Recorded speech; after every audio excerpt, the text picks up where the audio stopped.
இறைவன் தடுக்க நினைப்பதை யார் நினைத்தாலும் கொடுக்க முடியாது. இறைவன் கொடுக்க நினைப்பதை யார் நினைத்தாலும் தடுக்க முடியாது.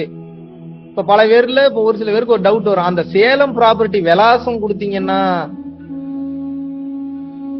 எனக்கே பஞ்சாயத்துன்னு ஒதுக்கி வச்சிட்டேன், இதுல நீங்க ஏன் போய் குழியில விழுகுறீங்க? நீங்க அதை தூக்கி ஒரு ஓரமா வைங்க. முதல்ல ஒரு விஷயத்த கிளியரா நீங்க புரிஞ்சுக்கணும். அதாவது அந்த கட்ஸ், அந்த தைரியத்துல இருக்கணும். நீங்க இறைவனே உங்க கூட இருக்கிறாருன்னா என்னங்க தைரியம் உங்களுக்கு? என்னுடைய கேள்வியை நீங்க நல்லா புரிஞ்சுக்கணும். இந்த உலகத்திலேயே மாபெரும் விஷயம் என்பது நீங்க பாக்குற பொன், பொருள், வீடு, வாசல், வசதி, பேரு, புகழ், பொண்டாட்டி, புள்ள, கை, காலு, மூக்கு, வாய், கண்ணு எல்லாமே இறைவனின் படைப்பா இல்லையா? Yes or no? ஏதோ ஒரு பக்கம் தலையாட்டுங்க. எஸ். அப்ப புத்திசாலித்தனம் என்பது இதை பிடிக்கிறதா இல்ல படைச்சவனவே பிடிக்கிறதா? இதுல பெரிய பியூட்டி என்னன்னா, என்னை எவனாவது வந்து கமான் கமான் என்னை லவ் பண்ணுங்கடா, என்னை எவனாவது லவ் பண்ணுங்கடா டெய்லியும் பாத்துக்கிட்டு இருக்கான். நீங்க தான் அவனை மதிக்கவே மாட்டீங்க.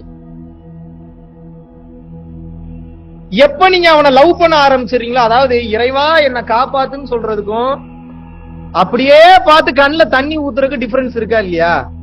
அவன் வார்த்தைகளை பார்க்கவில்லை, அவன் உணர்வைத்தான் பார்க்கிறான். உண்மையாவே அவன் மேல உங்களுக்கு அன்பு இருக்கா நீங்க சொல்லவே வேணாம், அவனுக்கு தெரிஞ்சு அவங்களை லவ் பண்ண ஆரம்பிச்சிருவான். இதுதான் மேட்ரு. எத்தனை பேருக்கு புரியுது?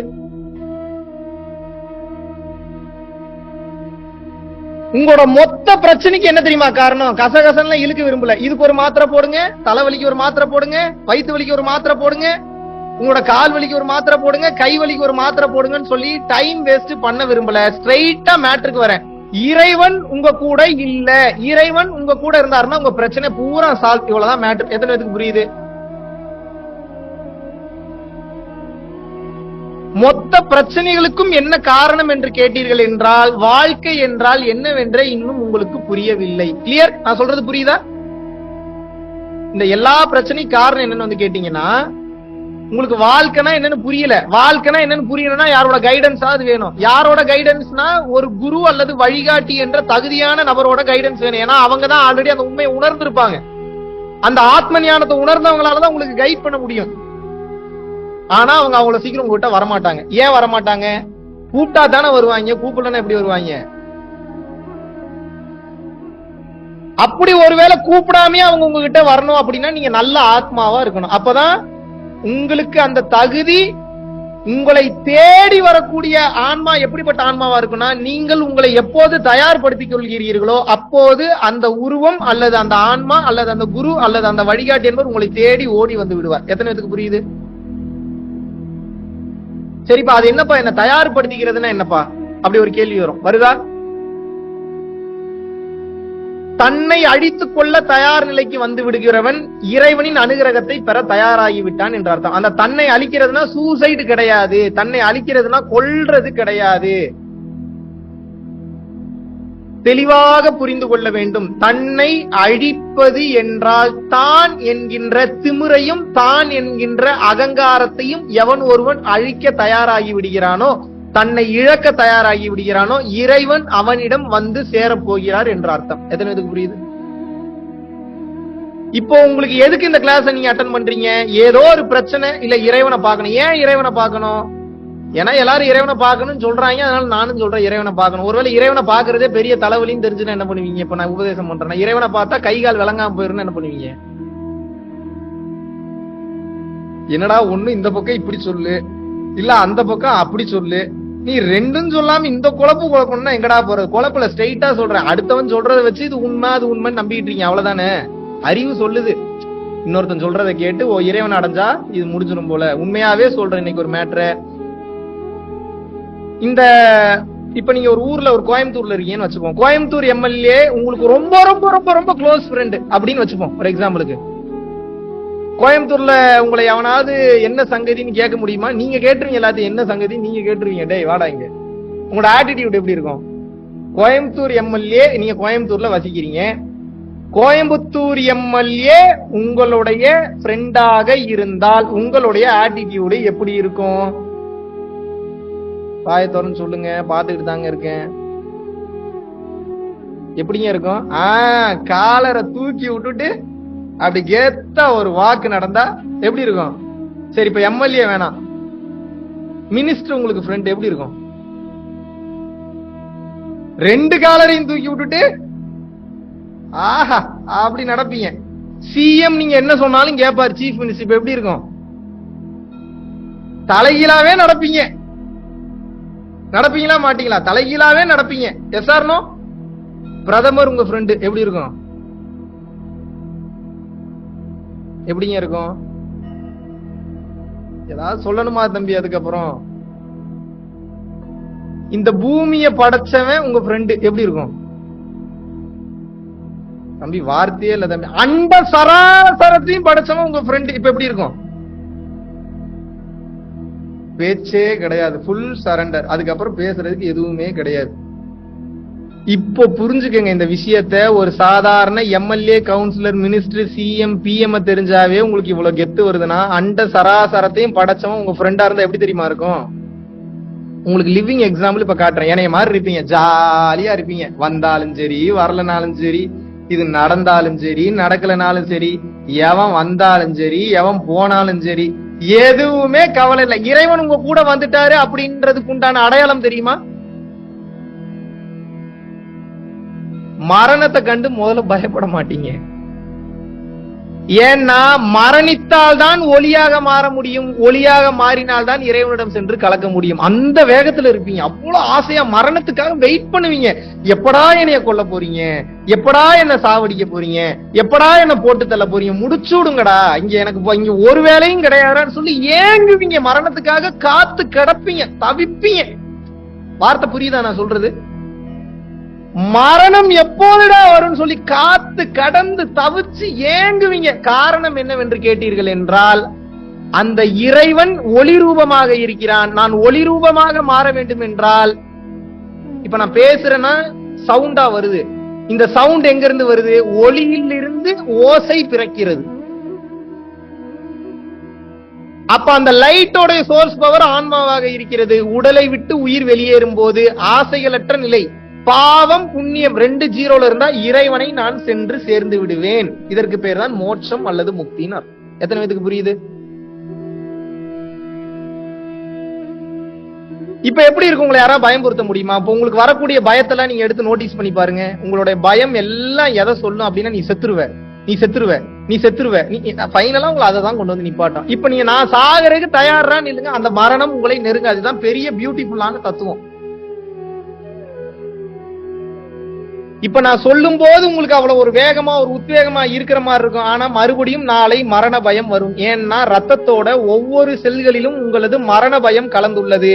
இறைவன் இருக்காரு பார்த்து பாரு, இறைவன் இருக்காரு பார்த்து பாரு, இறைவன் இருக்காரு பார்த்து பாரு, இறைவன் இருக்காரு பார்த்து பாரு, இறைவன் பார்த்து பாரு, இறைவன் பார்த்து பாருன்னு ஒவ்வொரு சூழ்நிலையிலும் நீங்கள் அவரை நம்பும் போது உங்களது ஒவ்வொரு செல்களும் அருளாக மாற்றப்படும், அருள் ஆசைகளினால் நிரப்பப்படும். அப்பதான் அந்த மரண பயம் உங்களை விட்டு போகும், இல்லைன்னா போகாது. எத்தனை இதுக்கு புரியுது? நீங்க முதல்ல பைபாஸ் பண்ண வேண்டியது மரண பயத்தை தான். தயவு செஞ்சு தூக்கி குப்பையில போடுங்க. வா என்ன தோடு, நீ சரியான ஆம்பளையா இருந்தா என்ன தோடுறான்னு யமனை கூப்பிடணும். யார கூப்பிடணும்? யமனை கூப்பிடணும். இப்படி கூப்பிட்டீங்கன்னா வரமாட்டான் பக்கத்துல. அவன் என்னடா இவ்வளவு தைரியமா கூப்பிடுறான், இவனுக்கு எங்க இருந்து இவ்வளவு தைரியம் வந்து? யமனே ஒரு செகண்ட் யோசிப்பான். காரணம் என்னவென்றால், சிவம், சிவம்னா என்ன? இறைன்னு அர்த்தம். சிவம்னா நீ எதை ஹிந்துயிசம் நினைச்சுக்க போறீங்க? வேணா இப்படியே பேசுறேன், இறைனே வச்சுக்கிறேன் நானு. இறை ஒருவனிடம் இல்லாமல் இந்த தைரியம் சாத்தியமே கிடையாது. எந்த தைரியம்? மரணம் வந்தா வரட்டும், என் மயிரே போச்சு, மரணம் என் மயிருக்கு சமானம் எவன் ஒருத்தன் நினைப்பான்னா, இறை கூட இருக்கிறவன் மட்டும்தான் அந்த தைரியத்துல பயணிப்பான். எத்தனை இதுக்கு புரியுது?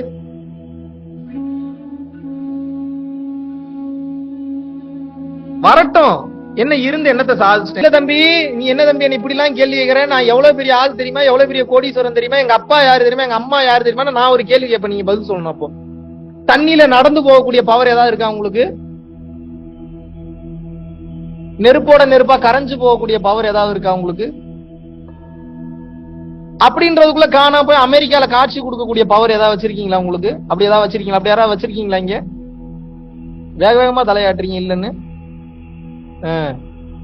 ஒரே நேரத்துல 8 இடத்துல காட்சி கொடுக்கக்கூடிய ஆற்றல் ஏதாவது இருக்கா? இத்தனையும் வச்சிருந்தவங்களே எப்படி தெரியுமா இருந்தாங்க?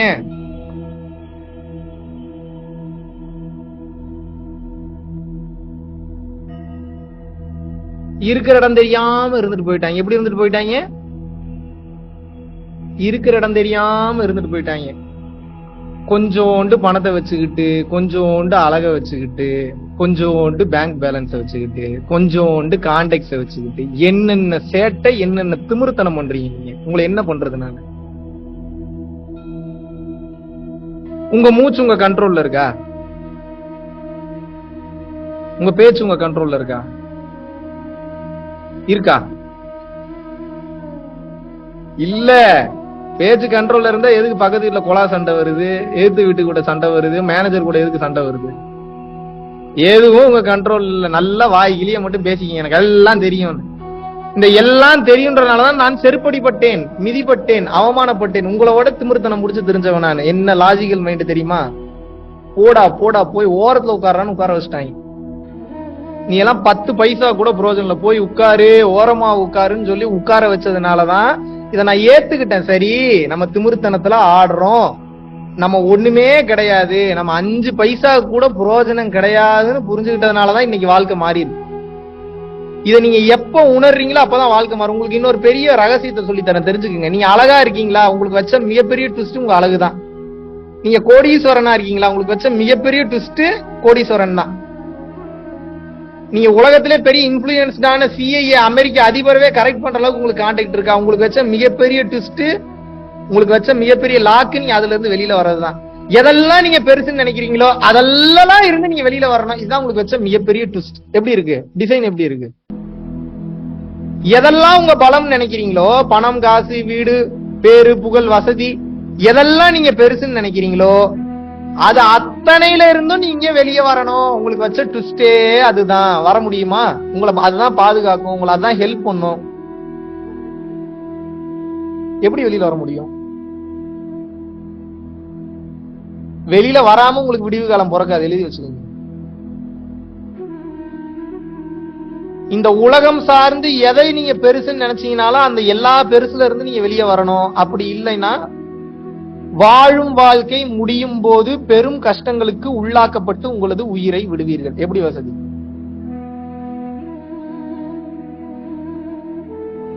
நான் சொல்லலப்பா, இறை சொல்லுது. வாய் மட்டும்தான் என்னது, வரக்கூடிய வார்த்தை எதுவுமே என்னது கிடையாது. உள்ளுணர்வாக இருந்து இறைவன் தான் உணர்த்துகிறார். இப்ப மகாவிஷ்ணு பேசிட்டு இருக்கான்னு நினைக்கிறீங்களா? போன கிளாஸ் அட்டன் பண்ணவட்ட கேட்டீங்கன்னா தெரியும், எங்கெங்கெல்லாம் இருந்து கண்டென்ட் வருதுன்னே. போன கிளாஸ் சம்பந்தமே இல்லாம பேசுவேன், அதுக்கு முந்தின கிளாஸ் சம்பந்தமே இல்லாம இருக்கும். 10-15% ரிப்பீட் ஆகும், மெயினான பாயிண்ட்ஸ் மட்டும். 85% ஃபுல்லா நியூ கண்டென்ட். எப்படி எனக்கு வரும் 85% நியூ கண்டென்ட்? எங்க இருந்து வரும்? நான் எந்த புக்கு படிக்கிற பழக்கமும் கிடையாது. என் பெருமைக்கு சொல்ல, நல்லா புரியுங்க. பிரபஞ்சம்தான் என் வாய் மூலியமாக பேசுகிறது, தெரிந்து கொள்ளுங்கள். இப்போது பேசிக் கொண்டிருப்பது மகாவிஷ்ணுவே கிடையாது, பிரபஞ்சம் உங்ககிட்ட பேசிட்டு இருக்கு. எவ்வளவு லக்கியஸ்ட் பீப்புள் தெரியுமா நீங்க? அது சூஸ் பண்ணி பேசும், அது சூஸ் பண்ணி பேசும்.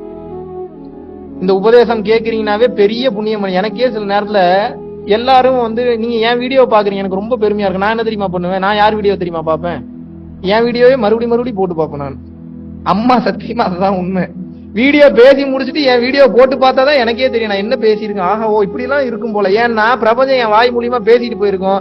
அதுக்கப்புறம் இந்த அறிவுல ஏத்திப்போம், ஓ இப்படி எல்லாம் இருக்கும் போல, ஓ இப்படி எல்லாம் இருக்கும் போல. சில நேரத்துல 10-15 டைம் ஒரே வீடியோ போட்டு பார்ப்பேன். மென்டல்னே நினைச்சிருவாங்க என் கூட இருக்கிறவன், என்ன லூசி இவனே ரசிச்சுக்கிறான். ஒரு மண்ணாங்கட்டியும் கிடையாது. நான் என்ன பேசுறேன்னு எனக்கே தெரியாது, என்ன ஸ்பாட்ல என்ன வரும், என்ன பேசுறேன்னு தெரியாது. சத்தியமான உண்மை, நம்பி தொலைங்க. உங்ககிட்ட பொய் சொல்லி எனக்கு ஒண்ணும் நடக்க போறது கிடையாது. எப்போ ஒருத்தன் மூலியமாக பிரபஞ்சம் பேசும்?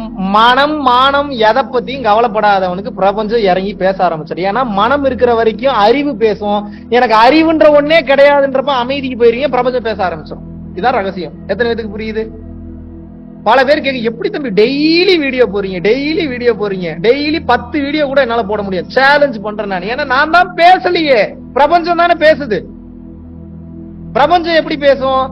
ஆகாஷிக் ரெக்கார்ட்ஸ்ல இருந்து எடுத்து பேசுது, வெட்ட வெளியில இருந்து எடுத்து பேசுது. வெட்ட வெளினா என்ன? இப்ப நான் பேசுறது பூரா காத்தோட காத்தா கலந்துருக்கா இல்லையா? நீங்க தெரிஞ்சுக்கணும்னு நினைக்கக்கூடிய ஃபார்முலா எல்லாம் காத்தோட காத்தா கலந்துருக்குமா, கலந்துருக்காதா? இருக்குமா, இருக்காதாங்க? பிரபஞ்சத்துக்கு தெரியாதா? அதை படிக்கிறதுக்கு அதுக்கு தெரியாதா? எப்படி தெரியாம இருக்கும்? ஒருவன் முழு அர்ப்பணிப்போடு இறைவனை நம்பும் போது அவனுடைய தகுதிக்கு தகுந்தாற் போல இறைவன் அவனுக்கு அருளாசிகளை வழங்கி பிரபஞ்ச ரகசியங்களை ஒவ்வொன்னா ஓபன் பண்ணி காட்டுவார். தகுதி இருந்தா காட்டுவார், தகுதி இல்லைன்னா நீ சுத்திட்டே திரி, சாவு, மறுபடியும் வா, மறுபடியும் அடுத்த பிறவி எடு, மறுபடியும் அடுத்த பிறவி எடு, மறுபடியும் அடுத்த பிறவி எடுன்னு சொல்லி உங்களை போட்டு தள்ளிவிடும். புரியுதா புரியலையா? அடுத்த பிறவி இருக்குன்றதை எப்படி நம்புறது? பெரிய டாபிக் அது. நான் ஆல்ரெடி நிறைய வீடியோல ரீஇன்கார்னேஷனை பத்தி பேசிட்டேன், போய் அதை பாத்துருங்க. இப்ப நான் அடுத்த டாபிக் உள்ள நான் போறேன், அடுத்த பாயிண்ட்டுக்குள்ள போறேன். ஏன்னா இப்ப நான் அதை பத்தி பேசினா மறுபடியும் பரம்பொருள் ஃபவுண்டேஷன் ஸ்பேஸ் ரீஇன்கார்னேஷன் டைப் பண்ணுங்க, இல்லைன்னா மறுபிறவின்னு டைப் பண்ணுங்க. நிறைய வீடியோ அதை பத்தி பேசியிருக்கேன், பார்த்துக்கங்க, பார்த்து தெரிஞ்சுக்கங்க. இந்த உடலில் உயிர் இருக்கும் போதே நீங்கள் உண்மையை கண்டுவிட்டு எஸ்கேப் ஆயிரணும். நாளைக்கு உயிரோட கண்டிப்பா நான் இருப்பேன் தம்பின்னு எத்தனை பேர் சொல்றீங்க? கை தூக்குங்க பாப்போம். யோசிச்சு கை தூக்கணும், படாரும் கை தூக்க கூடாது. எனக்கு 100% தெரியும் தம்பி, நான் நாளைக்கு நான் உயிரோடு இருப்பேன்னு யாரும் சொல்ல முடியும்?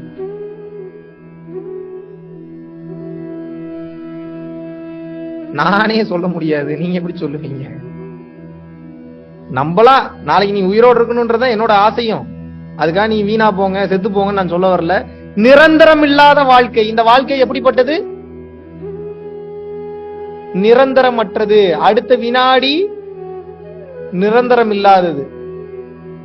எத்தனையோ பேர், டைரக்டர் மகேந்திரனா இருக்கட்டும், மீனாவோட ஹஸ்பண்டா இருக்கட்டும், பிரதாப் போத்தனா இருக்கட்டும், எத்தனை பேர், எவ்வளவு பெரிய ஆட்களோட உயிரெல்லாம் படார்னு போகுதா இல்லையா? எதிர்பார்த்தாங்களா? தூங்குறதுக்கு முன்னாடி நினைச்சு பார்த்தாங்களா நாளைக்கு நான் உயிரோட தான் எந்திரிக்க போறேன் அப்படின்னு அவங்க நினைச்சு பார்த்திருப்பாங்களா? நாளைக்கு சாவ போறேன்னு தெரியுமா உங்களுக்கு? செத்து போயிருவீங்க. தயவு செஞ்சு புரிஞ்சு தொலைங்க. உங்க புண்ணியமா போகுது. உங்களுக்கு உபதேசம் பண்ணி எனக்கு ஒன்னும் நடக்க போறது கிடையாது. உங்ககிட்ட நான் பணம் சம்பாதிக்கணும்னு நினைச்சேன்னா எத்தனை 81 பேர் கிட்ட நான் ஃபீஸ் வாங்கியிருப்பேன். பாதி பேர் இதுல பேமெண்டே பண்ணல. உங்களை நான் குத்தி காட்டலாம். தயவு செஞ்சு புரிஞ்சுங்க. எனக்கு இந்த கண்டென்ட் போனா போதும், பவுண்டேஷன் நடத்துற அளவுக்கு எனக்கு பணம் இருந்தா போதும். தயவு செஞ்சு உண்மையை புரிஞ்சுக்குங்க. இந்த உண்மையை கொண்டு போய் சேருங்க. என்ன உயிர் போயிருச்சுன்னா எவ்வளவு பாவ புண்ணியன் மட்டும்தான் கேட்பாங்க. எத்தனை கார் வச்சிருந்த, வீடு வச்சிருந்த, எத்தனை கோடி ரூபாய் பணம் வச்சிருந்த ஒருத்தனும் கேட்க மாட்டான். புரிஞ்சுக்கங்க. புண்ணியமா போகுது. ஏன் புரிஞ்சுக்க மாட்டீங்க?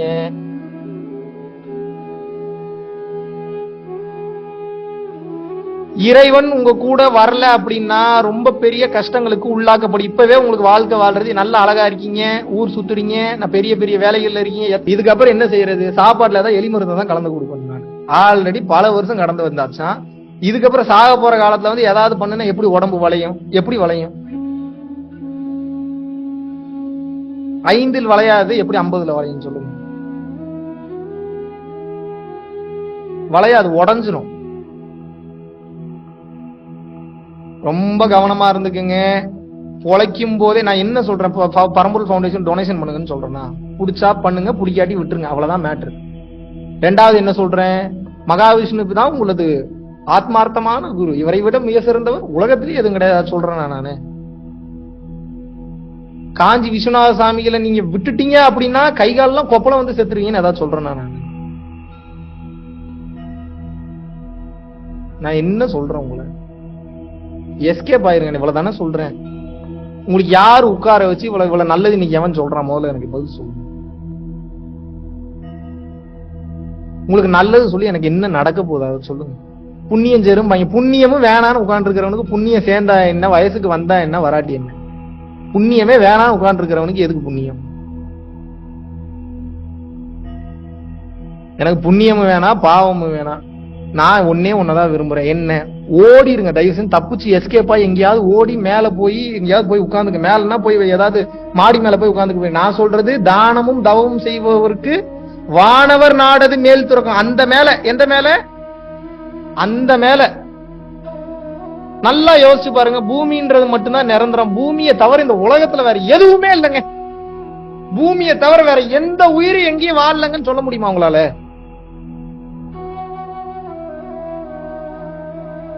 எவ்வளவு பெரிய முட்டாள்தனம், எவ்வளவு பெரிய அறியாமை. பூமியில மட்டும்தான் உயிர்கள் இருக்கு, வேற எங்கேயுமே உயிர்கள் இல்லைன்னு எப்படி நீங்க சொல்ல முடியும்?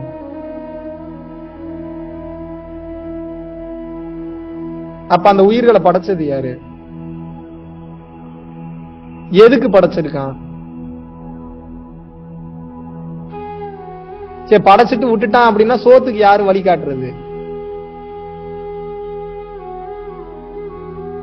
எதை வேணாலும் சாப்பிடலாம்னா அரளி பூவை அரளி விதையை அரைச்சு சாப்பிட வேண்டியதானே? மானங்கட கேள்வி கேட்கிறானே, தெரியாம இந்த கிளாஸ் வந்துட்டேன். நான் சொல்லிட்டு தான் ஆரம்பிச்சேன், நான் ரொம்ப மோசமானவன்னு சொல்லிட்டு தான் ஆரம்பிச்சேன். நான் பதில் சொல்லுங்க எனக்கு. அரளி விதையை அரைச்சு சாப்பிட வேண்டியதானே, ஏன் சாப்பிட மாட்டீங்க? விஷம்னு தெரியுது, ஏன் அப்ப அதை விஷமா வச்சிருக்கான்?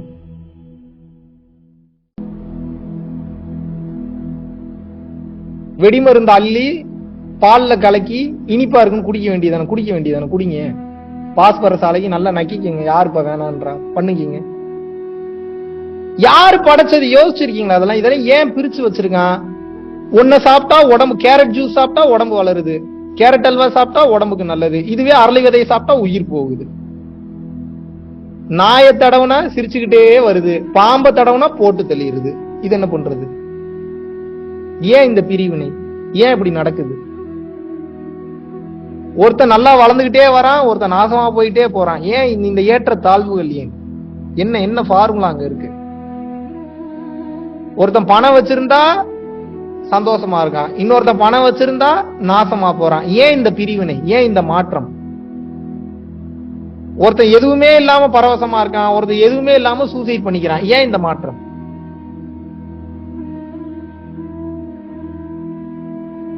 அது தெரியாம தான் அந்த கிளாஸ்ல வந்து உட்கார்ந்துருக்கீங்களா? ஒரே காரணம் தான்.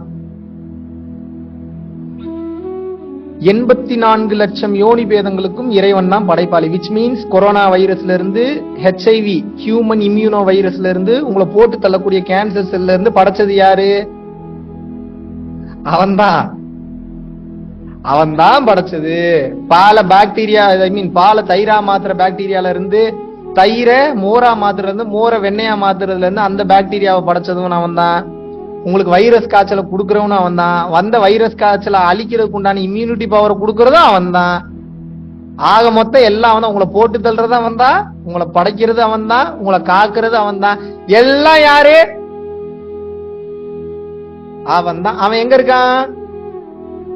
காரைக்குடி பக்கம் தூத்துக்குடி பக்கம் இருக்கானா?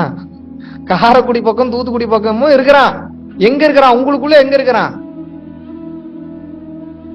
புருவ மத்தியத்திற்குள் ஜோதியாக இருக்கிறான். இந்த ஜோதியை உடலில் உயிர் இருக்கும் போதே நீங்கள் பார்த்து விட வேண்டும். உங்களது பிரச்சனைக்கு நான் இங்க பாருங்க, நான் வந்தது ஞானத்தை கிளாஸ் எடுக்க தான் வந்திருக்கேன். என் ஆசைக்கு நான் கோடி கோடியா சம்பாதிக்கணும்னு நினைச்சா கூட பிரச்சனை என்னன்னு வந்து கேட்டீங்கன்னா, அந்த கோடி கோடியா நான் சம்பாரிச்சு முடிச்சா புது புது கர்ம வினையை சேர்த்துக்கிட்டு அடுத்த பிறவிக்கு நான் பிறப்பேன். எனக்கு அது தேவையில்லை. இந்த பிறவி என்பதை நான் முடித்துக் கொள்கிறேன், எனக்கு உண்டானது மட்டும் எனக்கு வரட்டும்ன்ற தன்மைக்கு வரும்போது புது கர்ம வினைகளை சேர்க்க மாட்டீங்க. இந்த பிறவி என்பது முடிவுக்கு வந்துவிடும். எத்தனை இதுக்கு புரியுது? இதனாலதான் ஞானிகளும் சித்தர்களும் புது புது கர்ம வினைகளை தேடிக் கொள்வதில்லை.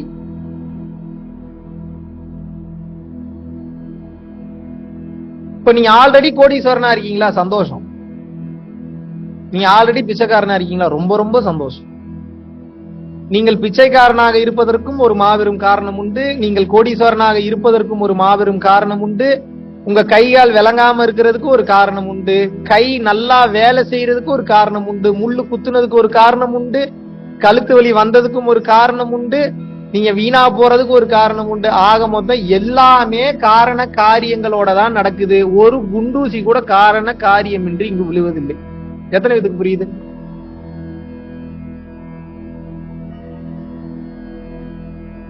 இந்த கால்குலேஷனை தெரிஞ்சு உணர்ந்து வாழ்றவன் தான் மெய் ஞானி அல்லது ஆத்ம ஞானி, எப்படி வேணாலும் பேர் வச்சுக்கலாம். இந்த காரண காரியம் அப்படின்னா என்ன அப்படின்னா, இதெல்லாம் ஏன் நடக்குது, எதுக்கு நடக்குது, நம்ம எப்படி இதுல இருந்து எஸ்கேப் ஆகிறது, அப்படி இந்த பிறப்பு இறப்பு எனும் மாபெரும் சுழற்சியில் நாம் சிக்கிக் கொண்டோம். புரிந்து கொள்ளுங்கள்.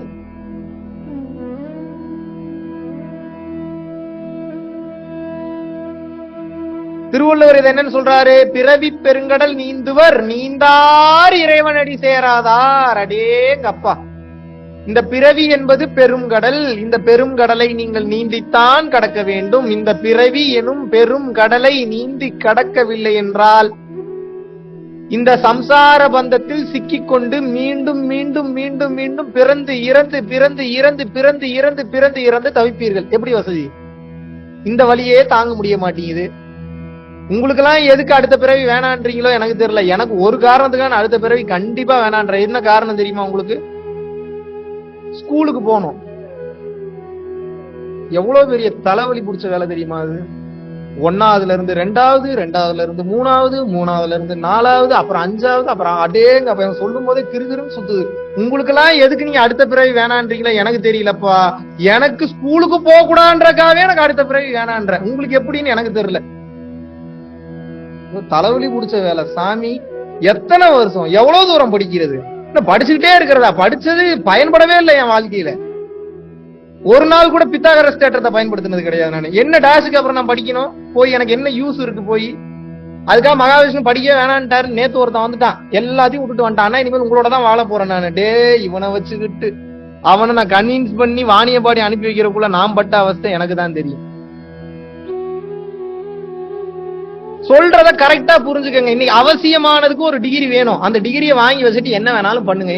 பிகாஸ் இந்த உலகம் இன்னைக்கு டிகிரியை தானே கேக்குது. எங்க போனாலும் இப்ப நான் பெரிய ஆத்ம ஞானிங்க, நான் ஆத்ம யோகிங்கன்னா இமிகிரேஷன் ஆபீஸரே மதிக்க மாட்டேன். டேய், என்னடா பேப்பரை காட்டுறா, என்னடா வச்சிருக்க நீ அப்படின்னு தான் கேக்குறான். என்ன நான் பெரிய யோகி பெரிய ஞானின்னா என்ன? அப்ப நீ பிக்சர்ல எடுக்க போனோம், இங்க நான் மலேசியால உனக்கு என்ன கிணறு வெட்டுற வேலையான்னு கேக்குறாங்க. என்ன பண்றது? அப்ப அவனுக்கு என்ன தேவையோ அதை நம்ம இந்த உலகத்துல கொடுத்து தானே ஆகணும். S or no? அவசியமானதுக்கு ஒரு டிகிரி வாங்கிக்கங்க. அவசியமானதுக்கு மட்டும் எல்லாத்தையும் பயன்படுத்துங்க. அவசியம் இல்லாத தூக்கி குப்பையில போட்டுட்டு அடுத்த வேலைய பாருங்க. எத்தனை பேருக்கு புரியுது? சந்தோஷம், புண்ணியமா போச்சு. அப்போ நான் என்ன கேக்குறேன்னா, இறைவன் உங்க கூட வந்துட்டாரு அப்படின்னா நீங்க எதை பத்தியும் கவலைப்படணும்ன்ற அவசியமே கிடையாது. ஏன்? எல்லா லாக்கையும் போடுறவன் அவன் தான், எல்லா லாக்கையும் எடுத்து விடுறவன் அவன் தான். நமக்கு லாக்கை எடுக்க தெரியாது. ஒரு 15 இடியாப்பத்தை மொத்தமா கலந்து கொடுத்து எங்க பிரிங்க பாப்போம், ஒவ்வொரு நூலா வெளியில எடுங்கன்னு எடுத்துருவீங்களா நீங்க? இடியாப்பத்துல முதல் எது முடிவு எடுதுன்னு கண்டுபிடிக்க முடியுமா உங்களால? நாளைக்கு வேணா ட்ரை பண்ணி பாருங்க. மகாவிஷ்ணு ரொம்ப ஈஸியான மேட்டர் தான் சொல்றாருன்னு நினைக்கிறவங்களுக்கு நாளைக்கு இடியாப்பம் கடையில வாங்கியோ உங்க வீட்டுல போட்டோ இடியாப்ப சிக்கலை எடுக்க ட்ரை பண்ணுங்க. பண்ணுவீங்களா? பண்ண மாட்டீங்க. ஏன்னா தெரியுது உங்களுக்கு அதை எடுக்க முடியாது. உங்க வாழ்க்கையே அப்படி குந்தாங்கூரா கிடக்குது. அந்த இடியாப்ப சிக்கலை எடுக்க முடியாது, உங்களால எடுக்க முடியாது. புரிஞ்சுக்கங்க. இறைவன் நினைச்சாதான் எடுக்க முடியும். சில அறிவாளிகள் எல்லாம் சொல்றாங்க, என்ன சொல்றாங்கன்னா எல்லாம் உன் கையில் தான் உள்ளது. இங்கதான் அகங்காரமே வருது உங்களுக்கு. என் கையில் உள்ளதுன்னா உள்ளதுதான். எது என் கையில் உள்ளது? இறைவனை சரணாகதி அடைவது மட்டும்தான் என் கையில் உள்ளது. என்னுடைய ஆப்ஷனை மாத்துறதுக்கு உண்டான ஆற்றல் இறைவன் கிட்ட மட்டும்தான் உண்டு. அப்ப நானே இறைவன்ற தன்மை எதுங்க? நானே இறைவன் என்பது உண்மைதான். அகம் பிரம்மாஸ்மி என்பது உண்மைதான். நான் இல்லை என்று சொல்லவில்லை. ஆனால் இறைவனின் தன்மை எப்படி இருக்கும் தெரியுமா? தன்னடக்கம் அதிகமாக இருக்கும், தாராள குணம் நினைந்திருக்கும், கருணை உள்ளம் ததும்பி வலியும். இதுல எதெல்லாம் உங்ககிட்ட இருக்கு? நீங்க இறைவனா இருக்கிறீங்க சொல்லுங்க இப்ப என்று சொல்லுங்க.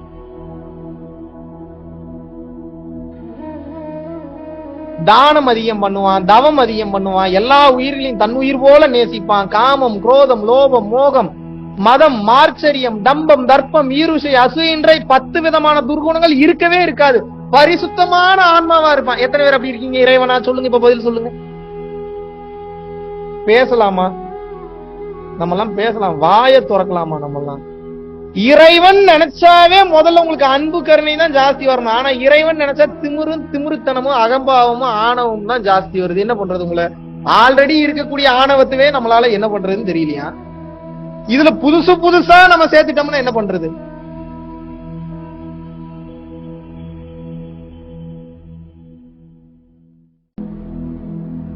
சரி, என்னதான்டா சொல்ல வர? இப்போ ஒன்னதான் சொல்ல வரேன். என்ன?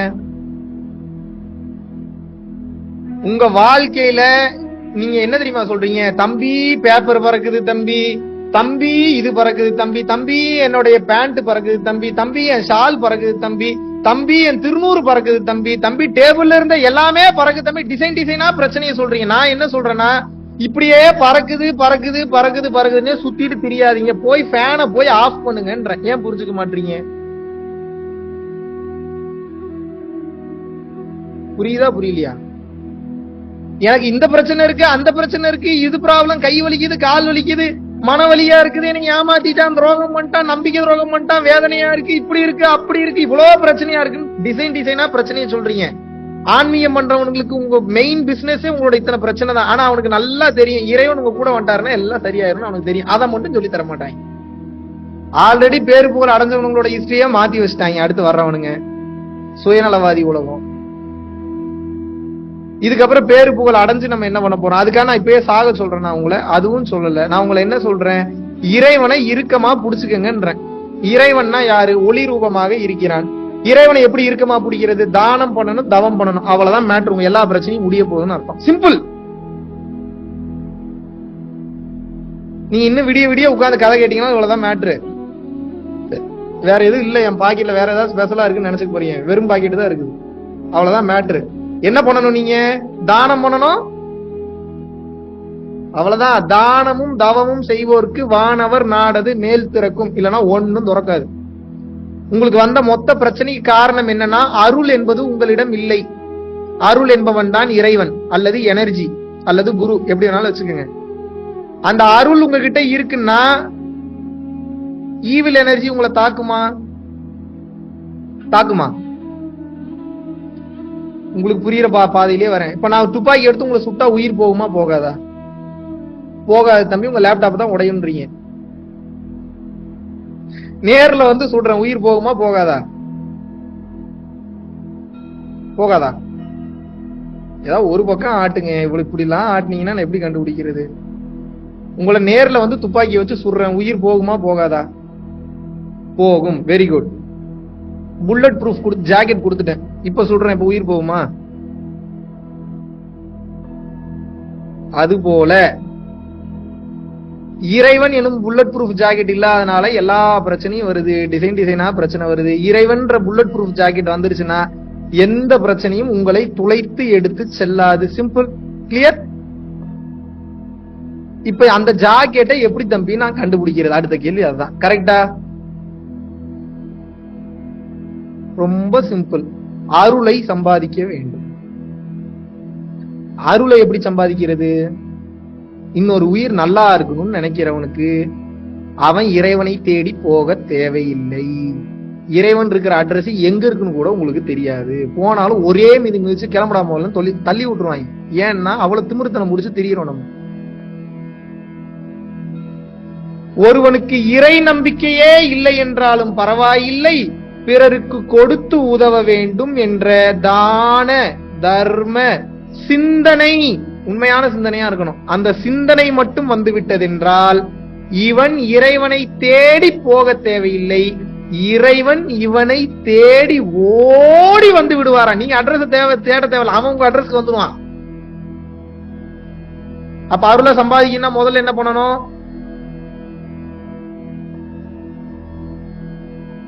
என்ன பண்ணணும்? முதல்ல பரம்பொருள் ஃபவுண்டேஷன் கான்டாக்ட கட் பண்ணிட்டு என்ன பண்ணணும்? தான தர்மம் செய்யற வேலையை ஸ்டார்ட் பண்ணுங்க, புண்ணியத்தை சேருங்க. கிளியர்?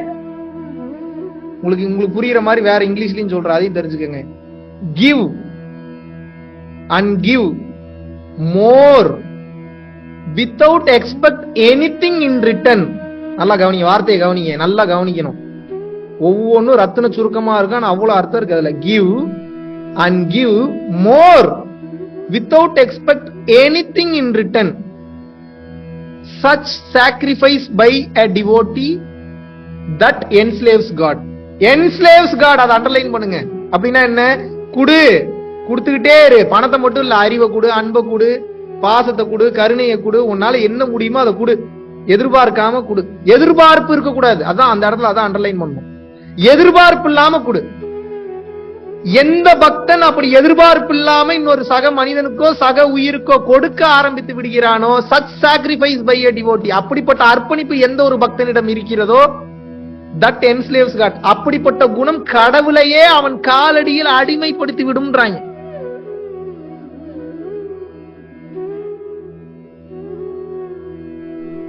எப்படி வசதி? நம்ம அதை கத்துக்கிறதுக்கு தான் வந்திருக்கோம். பரிகாரம் பண்ணீங்கனாலும் வீணா போயிடும் ஒரு கட்டத்துக்கு மேல.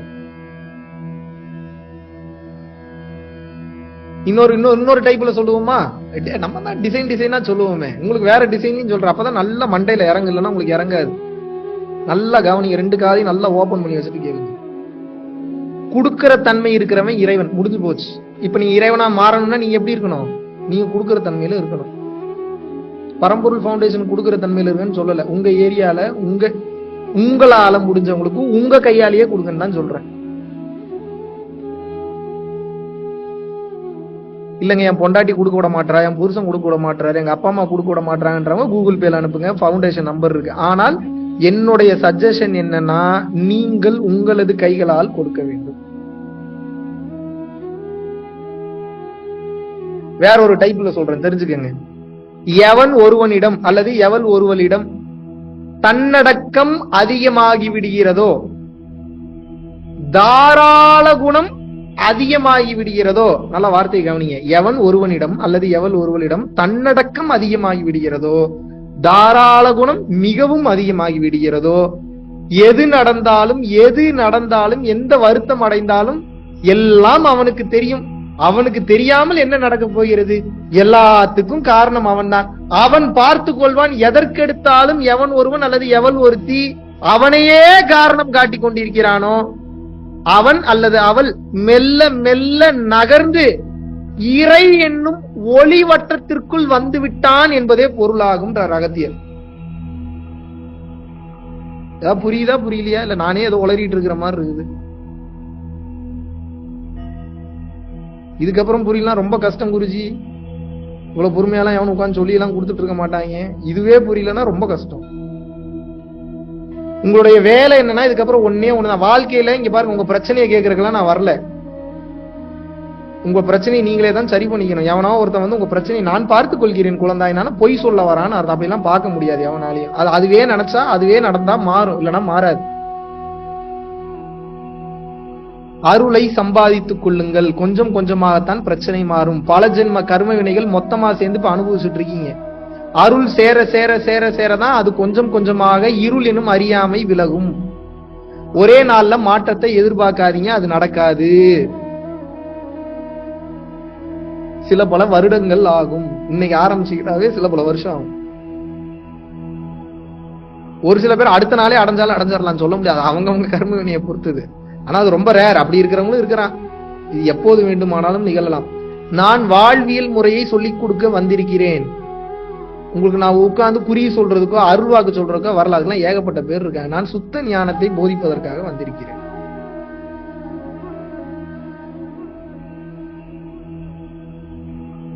உங்களது குணத்தை நீங்கள் கொடுக்கும் குணமாக மாற்றிக்கொள்ளவில்லை என்றால் நீங்கள் இறைவனாக, மோட்சம்னா முதல்ல என்னன்னு தெரிஞ்சுங்க. இறைவனோடு இறைவனாகவே சென்று கலப்பதற்கு பேர் தான் மோட்சம் அல்லது முக்தி. சொல்லுங்க, மோட்சம் அல்லது முக்தினா என்ன?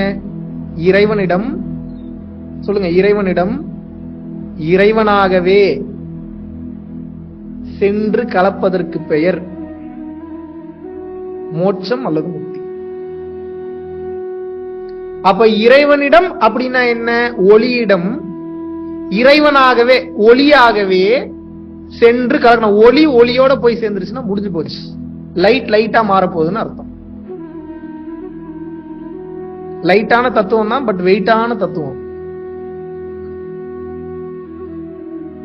எப்போது லைட்டா மாற போறீங்க?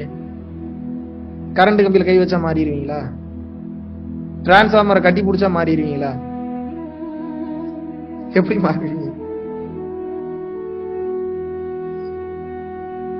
நான் அப்பப்போ நல்ல ஹை பிச்சில் போயிட்டு இருக்கு உங்க முகத்தெல்லாம் பார்த்தா எனக்கு சோகமாயிருது. இந்த உயிர்கள் எப்படி தப்பிக்க போதோ ஆண்டவா, ஐயோ. எனக்கே கொஞ்ச நேரத்துல சோகமாய் நானே பிச்சை கம்மி பண்ணிக்கிறது. அப்படியே பார்ப்பேன், ஒவ்வொருத்தர் முகமா பார்ப்பேன். இத்தனை உயிர்களையும் இப்ப நீ எவ்வளவோ பரவாயில்ல. இப்ப உபதேசம் கொடுத்தே 1-2 பேர் தேடுறது கஷ்டம்னா எனக்கு தெரியும். எப்படி நீங்க யாரும் பயிற்சி பண்ண மாட்டீங்க, யாரும் இறைவன் போக மாட்டீங்கன்னு தெரியும். இருந்தாலும் கதறேன். ஏன் கதறேன்? எனக்கு நல்லா தெரியும். இந்த உலகம் எனும் மாபெரும் மாயில் மறுபடியும் சென்று சிக்கிக் கொள்வீர்கள் என்று எனக்கு தெரியும். 100% எனக்கு நம்பிக்கை இருக்கு. நான் சொல்றதை கேட்கவே மாட்டீங்கன்றது. இருந்தாலும் எவ்வளவு பியூட்டிஃபுல்லா உட்காந்து எவ்வளவு டைம் ஸ்பெண்ட் பண்றோம் பாத்தீங்களா? காரணம் என்ன? காரணம் என்னன்னா கொடுக்கப்பட்ட பணி செய்ய வேண்டியதா இருக்கு.